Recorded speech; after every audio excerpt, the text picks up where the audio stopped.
Halo semuanya, kami dari kelompok 1 akan menjelaskan tentang analisis kasus krisis moneter yang pernah terjadi di Indonesia maupun di dunia. Sebelumnya, perkenalkan beberapa kelompok kami, yaitu yang pertama ada Andrian Ramadan dengan NIM 084, yang kedua ada Arya Putra Purnama Sadikin dengan NIM 130, yang ketiga ada Isabel Pranama Putri Ustam dengan NIM 134, yang keempat ada Mutia Aulia dengan NIM 141, dan yang terakhir ada Selvi Utami dengan NIM 117. Kasus yang pertama kali akan dibahas adalah kasus dari krisis ekonomi Indonesia pada tahun 1998. Krisis ekonomi Indonesia pada tahun 1998 dimulai ketika terjadinya krisis keuangan Asia di tahun 1997. Beberapa negara di Asia mengalami tekanan ekonomi yang signifikan.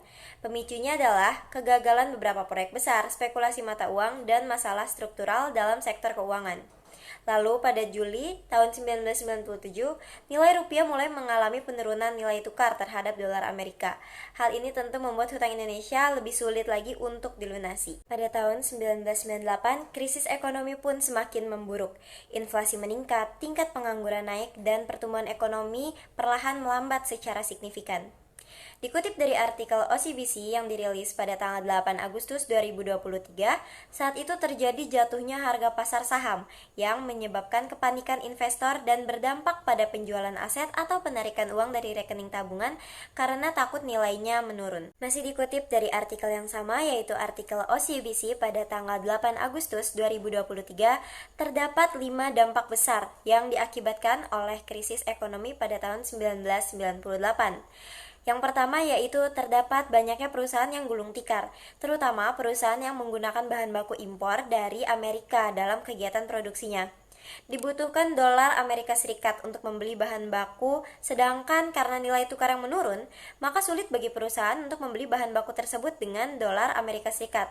Hal ini menyebabkan perusahaan terpaksa harus menutup bisnisnya. Dampak yang kedua adalah nilai tukar yang melemah, inflasi yang tinggi, bangkrutnya perusahaan yang menambah angka pengangguran, menyebabkan terjadinya kredit gagal bayar. Kredit macet ini tentu saja merugikan bank, sehingga pemerintah pun menggabungkan beberapa lembaga keuangan demi menyelamatkan perekonomian Indonesia. Selanjutnya, dampak yang ketiga. Meski saat itu Indonesia masih terbuka bagi investor asing, namun karena kegagalan pencocokan harga pasar dan nilai rupiah yang makin menurun, investor asing pun mulai kehilangan kepercayaan bahwa penanaman modal di Indonesia ini akan membuahkan hasil yang baik, sehingga mereka memilih untuk menarik modalnya dari Indonesia. Dampak yang keempat yaitu nilai tukar yang terus terdepresiasi, memengaruhi harga komoditas pokok.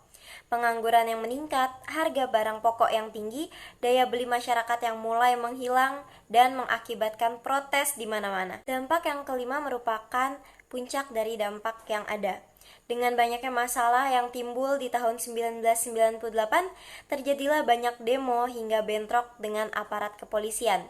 Demo tersebut banyak dilakukan oleh mahasiswa. Puncaknya adalah saat bentrok antar mahasiswa dengan polisi yang menyebabkan 4 mahasiswa Trisakti meninggal dunia saat terjadinya bentrok tersebut. Lalu bagaimana kebijakan pemerintah saat itu? Dikutip dari artikel dalam situs resmi Badan Kebijakan Fiskal Kementerian Keuangan RI. Dijelaskan bahwa pemerintah telah mengambil kebijakan moneter yang ketat pada tahun 1998. Upaya ini dilakukan untuk mengendalikan jumlah uang beredar melalui operasi pasar terbuka dengan meningkatkan suku bunga SBI yang tercatat pada Agustus 1998 mencapai nilai tertinggi, yaitu sebesar 69,51%. Kebijakan yang dilakukan pada tahun 1998 ini diantaranya sebagai berikut. Kebijakan yang pertama adalah devaluasi rupiah. Devaluasi ini dilakukan untuk membuat ekspor lebih kompetitif dan membantu mengurangi tekanan pada utang luar negeri yang berdenominasi dalam mata uang asing. Kebijakan suku bunga yang tinggi menjadi kebijakan kedua yang dilakukan. Suku bunga yang tinggi diharapkan dapat menarik modal asing sehingga menjaga tingkat inflasi tetap terkendali dan mendukung upaya stabilisasi ekonomi. Kebijakan ketiga yang dilakukan pada tahun 1998 yaitu adanya bantuan dari Dana Moneter Internasional atau yang dikenal juga dengan nama IMF. Saat itu IMF memberikan dukungan finansial sekaligus mengamanatkan sejumlah reformasi struktural termasuk dengan reformasi sektor perbankan dan kebijakan fiskal. Kebijakan yang kelima adalah dengan mengimplementasikan juga kebijakan fiskal, termasuk pengurangan subsidi, pemotongan belanja pemerintah, dan peningkatan pendapatan negara.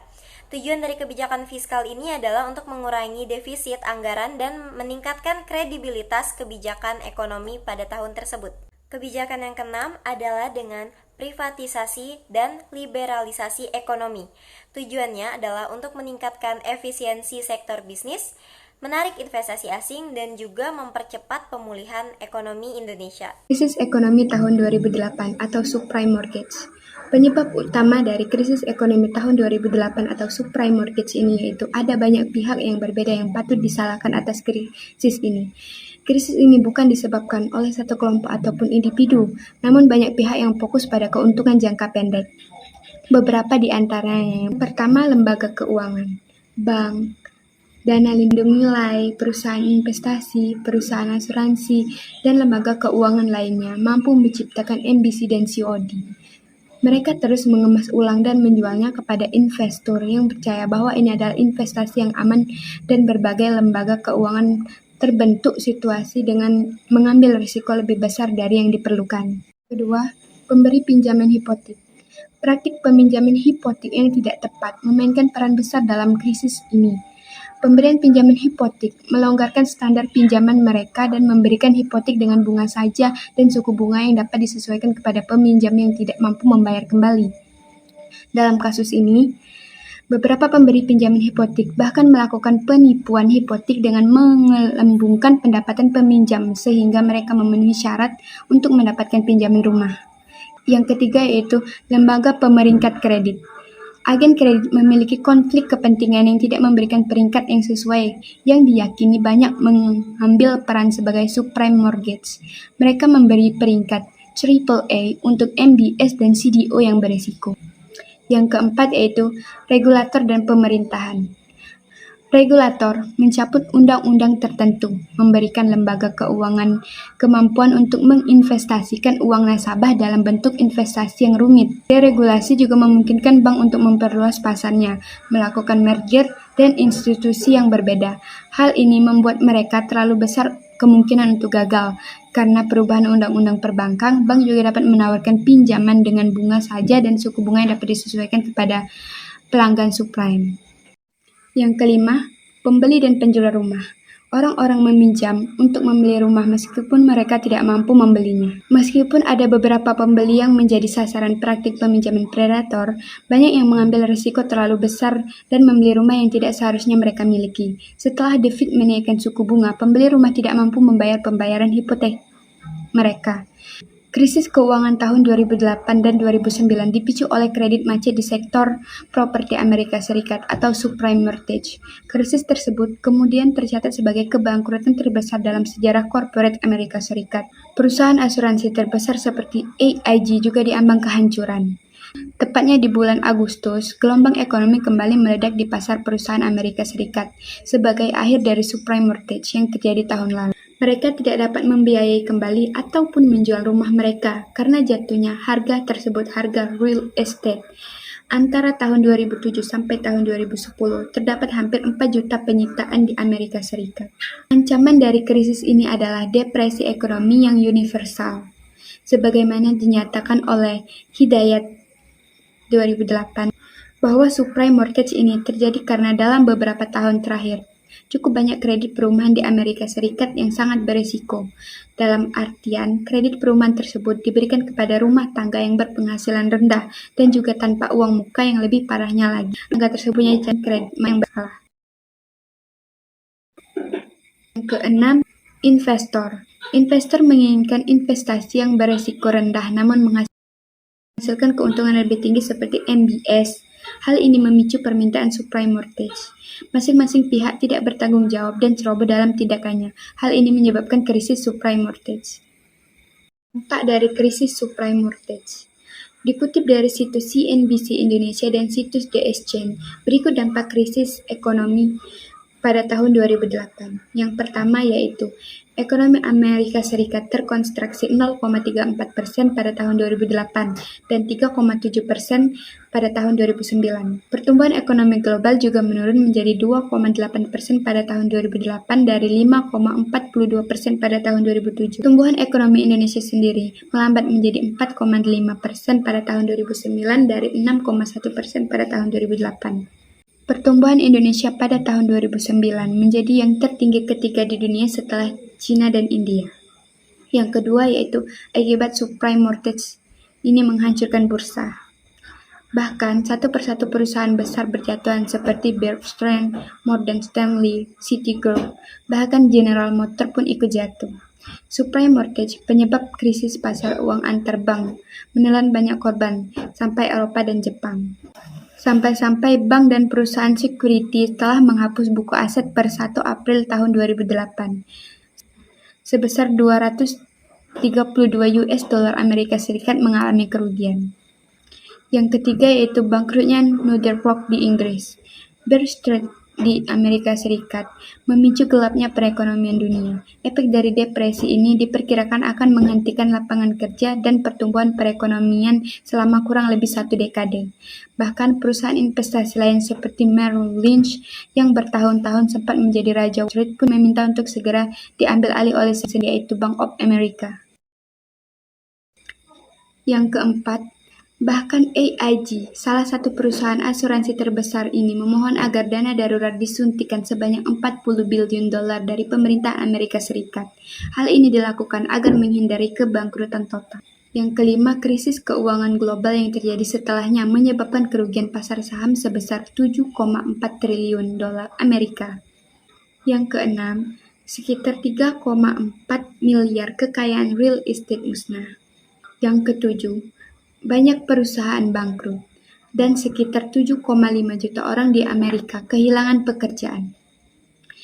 Tingkat pengangguran meningkat 2 kali lipat dari 5% pada awal krisis menjadi 10% pada tahun 2010. Meskipun perekonomian menambah lapangan kerja setelah krisis, banyak di antara mereka yang memiliki gaji lebih rendah dan pekerjaan yang kurang terjamin. Terakhir atau yang kedelapan yaitu selama krisis keuangan, kekayaan bersih rumah tangga Amerika menurun sekitar 17 triliun atau kerugian sebesar 26%.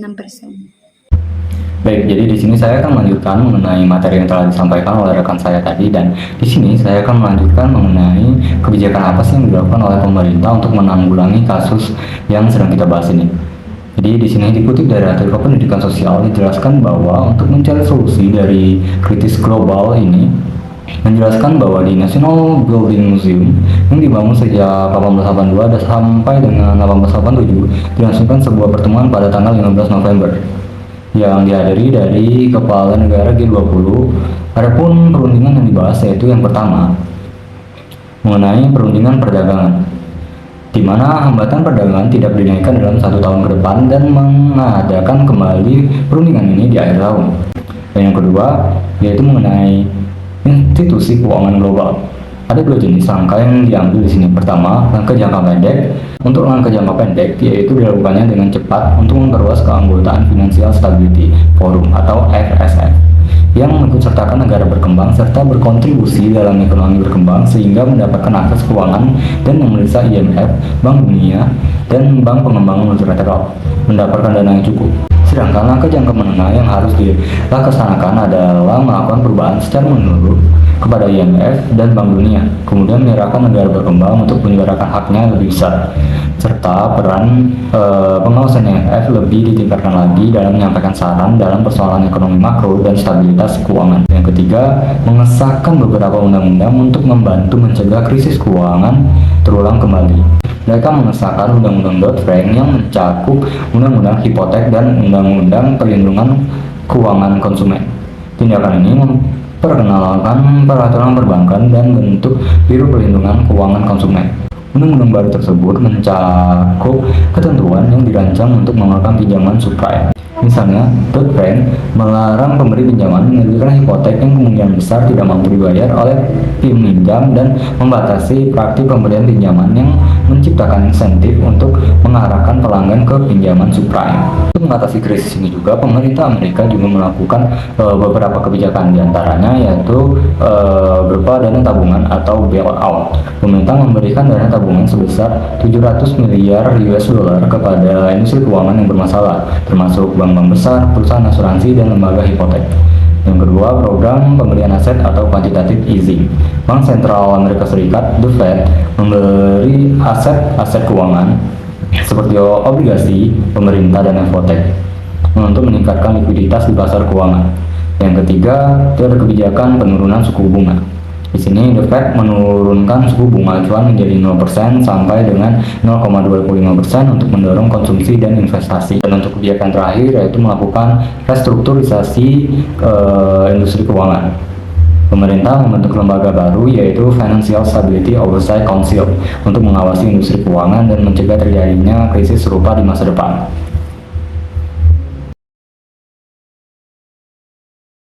Selanjutnya yaitu kasus global after COVID pada negara Amerika, China, dan Indonesia. Yang pertama itu dari Amerika sendiri, penyebabnya dikutip dari CNBC Indonesia, inflasi tinggi di Amerika Serikat sejak awal pandemi COVID-19 mencapai level yang sama dengan awal pandemi dan krisis finansial tahun 2008. Berdasarkan Consumer Price Index atau CPI, inflasi di Amerika Serikat mencapai 9,1% di bulan Juni, dan ini merupakan inflasi tertinggi dalam lebu bunga dan dianggap pro pertumbuhan dan berada di bawah 2,5% yang dapat memicu kontraksi ekonomi. Dampaknya tersendiri yaitu tingkat keyakinan konsumen melemah, mempengaruhi perekonomian secara keseluruhan, suku bunga tinggi yang menyebabkan kredit menjadi sulit, lalu melambatkan ekspansi usaha dan menekan belanja konsumen, serta menyebabkan probabilitas resesi di Amerika Serikat mencapai 85%. Mengacu pada pergerakan harga di pasar saham, Silicon Valley Bank atau SVB mengalami kolaps, mengacu kekhawatiran dampaknya pada sektor perbankan dan bisnis secara global. Oke, untuk kebijakan pemerintah, kebijakan yang dilakukan yaitu dilihat dari suara-suara dan dari sektor teknologi dan keuangan menyerukan pemerintah federal untuk mendorong bank lain mengambil alih aset FVB. Federal Deposit Insurance Corporation atau FDIC akan menanggung hingga $250,000 AS per nasabah, namun sebagian besar pelanggan FVB memiliki simpanan di atas tersebut. Selain itu, investor dan toko industri mengajukan opini dan perbedaan kepada pemerintah untuk mengatasi krisis, termasuk memastikan keamanan deposito, mendorong bank lain membeli aset FVB, dan mengumumkan langkah-langkah pencegahan. Dengan kondisi keuangan SVB yang bermasalah, investor khawatir akan terulangnya krisis finansial 2008-2009 dengan potensi dampak yang luas pada sektor perbankan dan ekonomi AS. Lanjut pada negara Cina. Penyebabnya dikutip dari CNBC Indonesia, data dari Biro Pusat Strategik Cina menunjukkan pertumbuhan ekonomi kuartal kedua 2023 hanya sebesar 0,8%, menandakan bahwa Cina masih menghadapi kesulitan dalam pemulihan pasca COVID. Pengembangan properti Evergrande, pengembangan properti terbesar di Cina, menunjukkan pelindungan kebangkrutan, memunculkan ketidakpastian di sektor properti dan mengancam pasar keuangan.